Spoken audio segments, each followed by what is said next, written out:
Taksforca e shoqërisë rajonale të ujësjelljes kanalizimeve në Shkodër po zhvillon kontrolle në të gjitha subjektet, por edhe në abonentët. Këta kontrolle janë duke u zhvilluar në bashkëpunim me Taksforcën e Agjencisë Kombëtare të Ujësjellësit, lidhur me debite prapambetura, lidhjet e paligjshme në rrjet dhe implikimin e impianteve për trajtimin e ujrave të ndotur. Taskforca e Kukut ndodhet në mbështetje të Taskforcës së ujësjelljes kanalizimeve në Shkodër, në lidhje me inspektimin në terren të subjekteve ose abonentëve, të cilët rezultojnë me lidhje të jashtëligjshme, si dhe me debit të prapambetura. Gjithashtu, do të kontrollohen të gjitha subjektet të cilat kanë detyrimin ligjor që të bëjnë implementimin e impjantit të trajtimit të ujrave të ndotura. Inspektoria e Taksforcës ka një apel për të gjithë subjektet dhe abonentët që mund të kenë shpim që të ndajnë rrjetin e tubacioneve nga i ujësjellësit për të shmangur gjobat e mundshme. Subjektet ose abonentët të cilët përdorin ujin e rrjetit, si dhe ujin nga shpimi, kanë detyrimin ligjor që të tregojnë të kujdesshëm që të bëjnë ndarjen e të dyja linjave, pra të mos ketë një kryqëzim të linjave,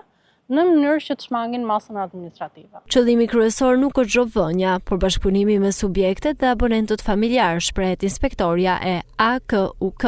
Taskforca e AKUK do të jetë vazhdimisht në territorin e Bashkisë Shkodër për inspektime të mëtejshme, pasi qëllimi jon kryesor nuk është vendosja e masave administrative, por bashkëpunimi i ngushtë me qytetarët dhe ndërgjegjësimi i tyre. Taksforca e Ujësjellësit Shkodër së bashku me grupin e AKUK nga Tirana do të vijojnë kontrollet pa ndërprerje në të gjitha zonat e qarkut Shkodër për një përdorim sa më të mirë të ujit, si dhe ndalim të të gjitha shkeljeve të mundshme në rrjetin e ujësjellësit.